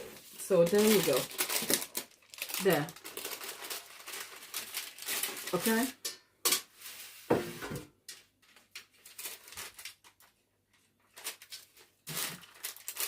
I just want. Did you see me? I broke the bread into two already because I wanted to turn it. Okay. Why? I'm having a fight with the bread. Look, leave it, Glad. Leave it. Okay? Leave it.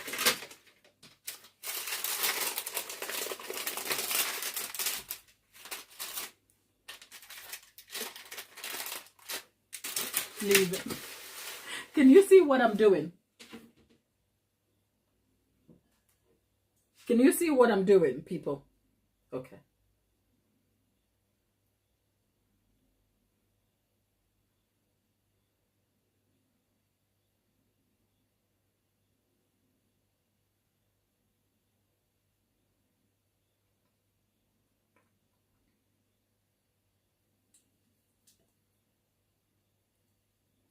Okay.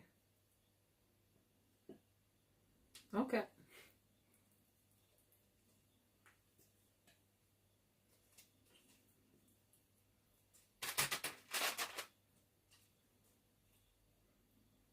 Okay.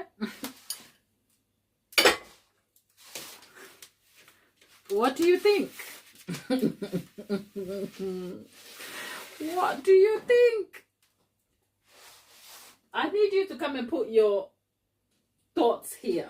Now, first of all, let me go and get myself, what do I need? I kind of feel like I need powdered sugar for the drama effects. Let me see if I can find the okay. I just, there. Can you see? Do you think a bit of powdered sugar?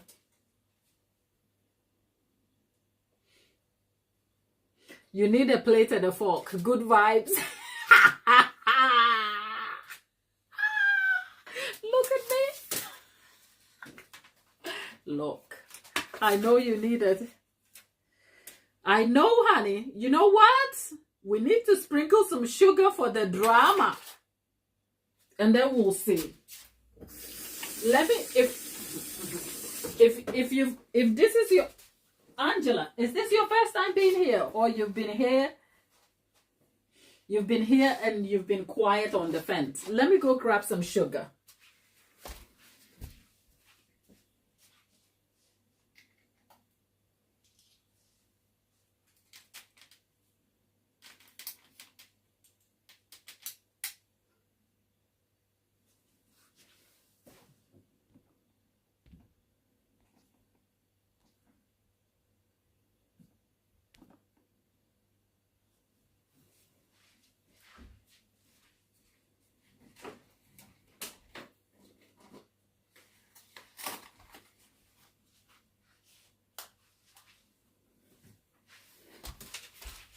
Look at that.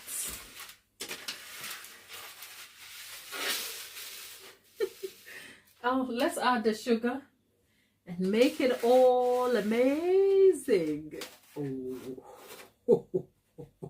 Yum, yum, yum. Okay, I've got the sugar.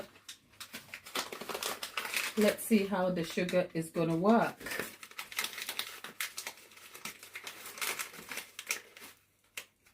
Okay.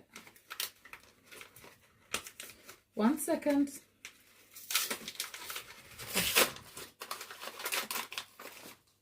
One second.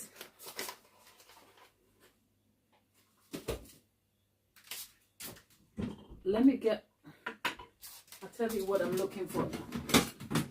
I got it. I think the way I imagined it is exactly what I have. Okay. Yeah. Ooh. Can you see the excitement on my face?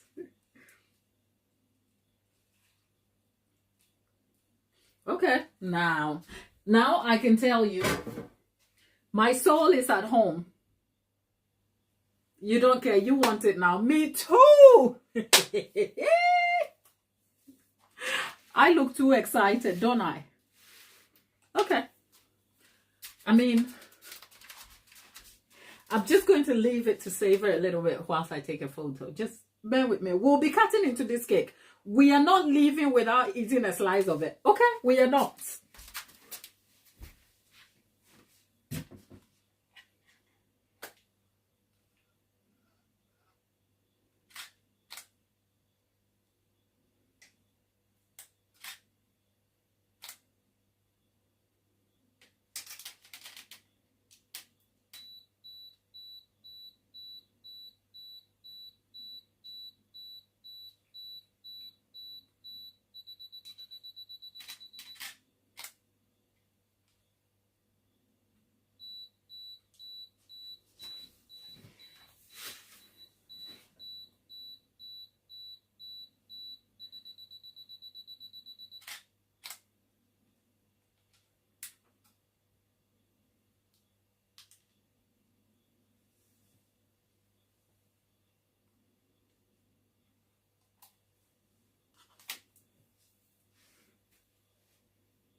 If you wonder what the beep was, the beep is a camera shutter beep.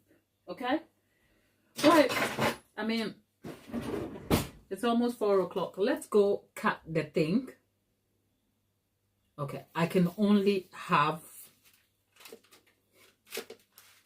Okay, let me get a plate first.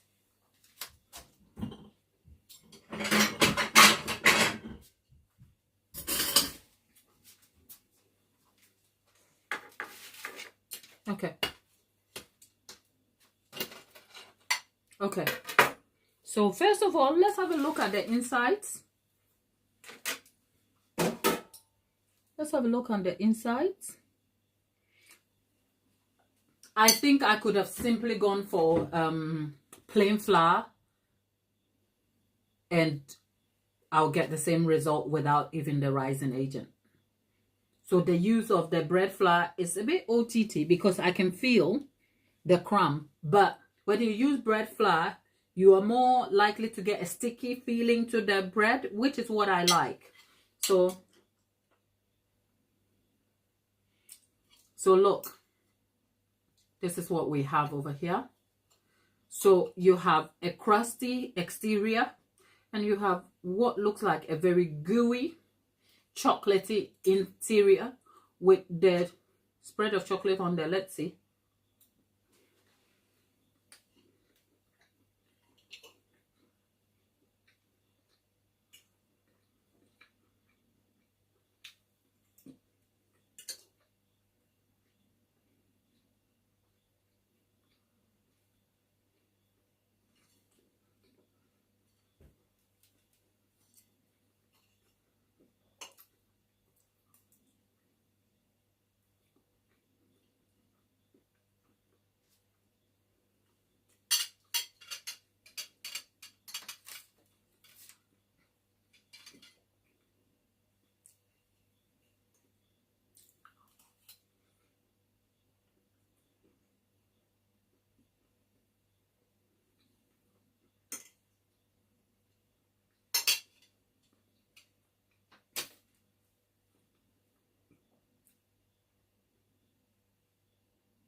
It's a good cake. It's not great.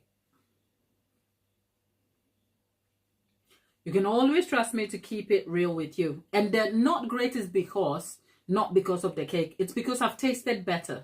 When we started this challenge, I told you I was swapping the muscavado sugar for brown sugar. And I know structurally it makes no difference, but in terms of taste, it doesn't come anywhere close. In fact, what does this cake, what makes it stand a chance here is the chocolate.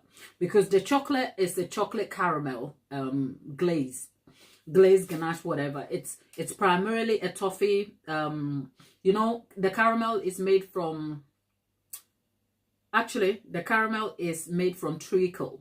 So it has a very strong and complex flavor to it. And then I threw the chocolates in to make the ganache. I actually used it for a different testing session and I saved it and it came out for this. So if I took the chocolate glaze and chocolate pieces out of it, this is a regular spiced pumpkin spice bread, which is good, but it's not great. If you put the muscavado sugar, it's like, hello, game changer. Okay, it changes everything. So for anybody who is not particular about cake, this is good. For me and the feelings I was having about the last time I ate this cake, please bring muscavado sugar back. This brown sugar thing, all the brown sugar has done is make the cake a little bit like dense with just a touch of flavor, but it's just plain basic bish. We don't do basic here, okay? We don't do basic. So will I prefer? So this is a preference thing than an actual thing. The cake is baked well. The crumb is great. Everything adds up. If you want this recipe, it's still good for you if you want it. For me, I would just stick to muscavado sugar. No two ways about that. I mean, this is the muscavado sugar version. So I can tell you, if you want a good result, please go for muscavado sugar. It's only 115 grams.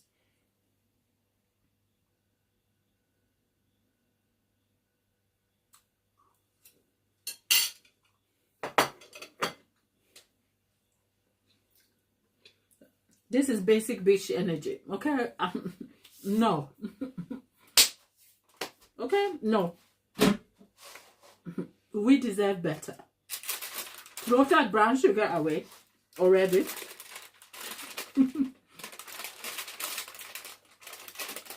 But it's a good cake. It's a good cake. Giving everything, but no. It's not hitting. It's not going to the parts of my soul that needed resurrecting. Okay? That's all. So please, somebody better tell.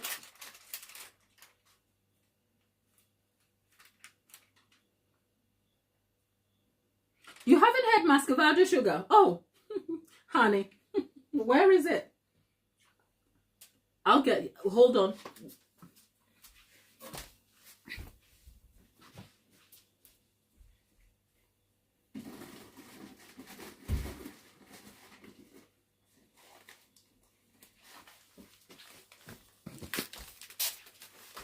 You can never. There. I have different variations, okay? There's muscavado sugar. There's muscavado sugar. Choose your pick. This is my favorite, though, brand. But there you have it. There. That's it.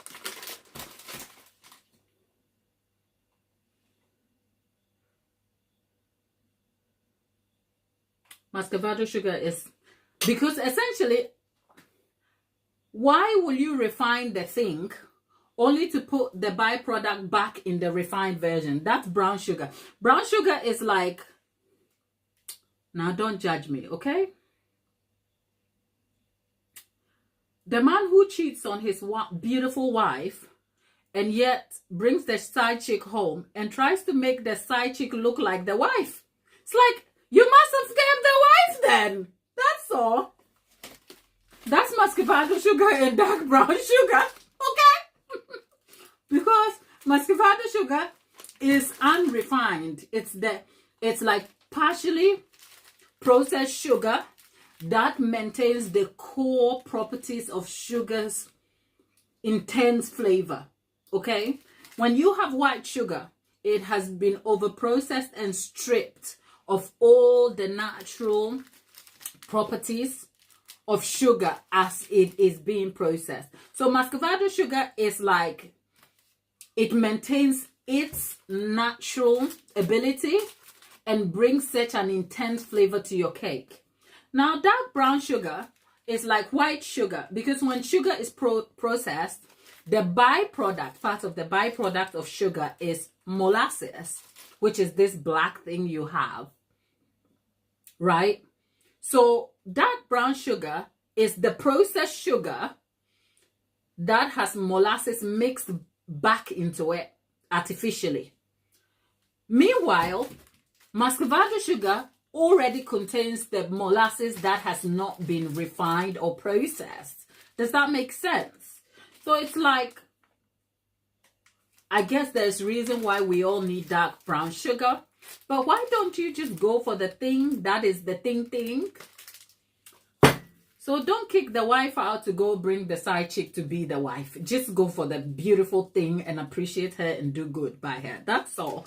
That's how I feel about muscovado sugar and dark brown sugar. But forget the analogy.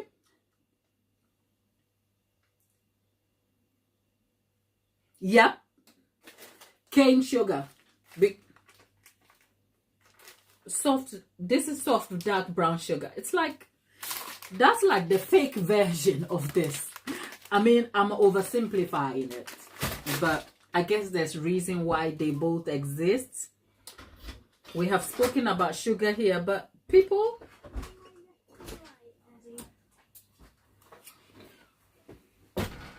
it's basic. Behind you, buddy. It's basic. We are not here for basic. Close the door. Okay. Okay, son, close the door. Do you want some cake, sir? Oh, yes, please. There you are, sir. I'm coming. Be careful. It's got chocolate bits in them. Okay. Go on. Is it hot?